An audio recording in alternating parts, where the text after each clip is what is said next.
probably just a case of the Mondays. Am I right?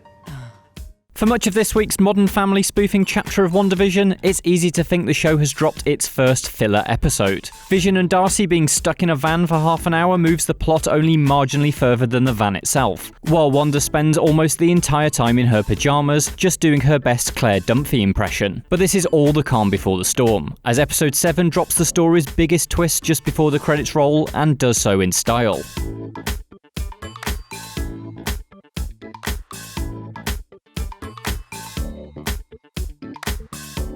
Agnes is revealed to be Agatha Harkness, one of Marvel's magical characters and a huge, insidious part of Wanda's life in the comics. Far from being a captive in Wanda's illusionary world, Agatha has, as the catchy tune says, been pulling every evil string all along. The musical number is used to show off numerous moments of prior WandaVision episodes and reveal that Agatha was behind them, from killing Sparky the dog to bringing Pietro into the world. The sequence is a great display of Kathryn Hahn's larger-than-life acting talents, with some great evil facial expressions and the perfect witch cackle. With the secret now in the open, hopefully the final 2 episodes will allow Hahn to finally take centre stage. She has been the show's biggest source of untapped potential, and so it's a shame that we've had to wait quite this long to put her in the spotlight. For non-comic fans, this reveal may have come out of nowhere, especially as Agnes has done nothing truly suspicious on screen, which does dent its impact a little. However, it has long been a fan theory among lore obsessives that Agnes is Agatha Harkness, but as episodes have gone by, she seemed less and less the culprit, especially following her bewildered encounter with Vision in episode 6. Blowing the candle out on this theory, only to reignite it an episode later, is an ideal act of timing from showrunner Jack Schaefer,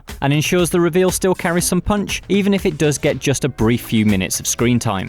And with Agatha's part of the story confirmed, it opens the door wide for further theories around her intentions for Wanda and her children, as well as the potential for characters like Mephisto or even Chthon to make their MCU debut. In other big reveals, Monica's pushing back into Westview through the Hex'S barrier appears to have activated her powers, putting her one step ahead on the road to becoming her comic book counterpart, Spectrum. The glowing blue eyes, strange electromagnetic vision, and invulnerability to the Hex'S transformative power all indicate that we could be well on the way to getting a Captain Marvel-grade superhero punch-up in the coming finale. It's also fun to see the design of her sword uniform acting as a prototype of her hero costume from the comics. Monica's material here is all in aid of anticipation rather than immediate payoff though, something which characterizes the episode as a whole.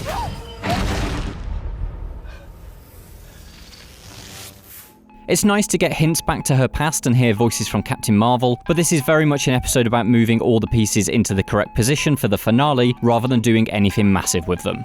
That thankfully doesn't make the reveals themselves any less exciting, but the construction of the episode does mean that all the characters feel somewhat underserved until the final 10 minutes. Jimmy barely gets a word in, and the reveal of Monica's contact, a bunch of military people with a space truck, is particularly unspecial considering some of the surprises WandaVision has set up in the past. Of the sword trio, Darcy has the most screen time, but is resigned to delivering an information dump to Vision for the entire episode. Again, this is important setup for what's to come, but it means that Vision's place in the story this week is to be entirely a receptacle for exposition. He also seems oddly calm about it all, in part due to the deadpan style that leaks in through the mockumentary format. There surely would be more fizz if Vision had learned this from Wanda, but again, it does lay foundations for something more exciting in the final 2 episodes. As for Wanda herself, well, Elizabeth Olsen sure can do a fantastic Julie Bowen impression. Her hand movements and emphasised delivery is a perfect replica of Bowen's Claire Dunphy from Modern Family. In fact, the homage was perhaps a little too much, as Wanda felt less like Wanda this week until her final encounter with Agatha. Her stay-at-home routine did give the show a moment to reflect on her troubles so far though.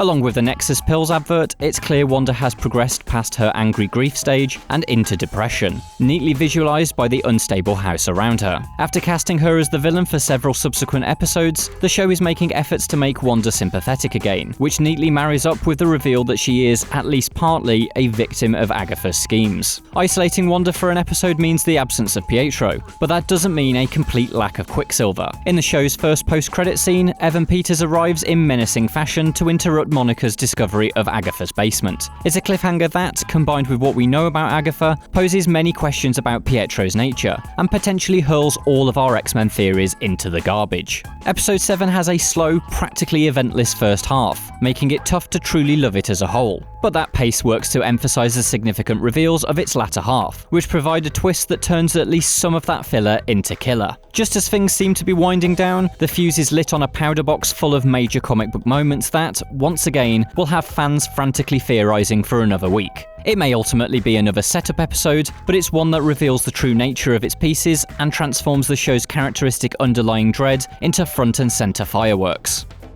For more WandaVision, why not check out the latest episode of Cannon Fodder?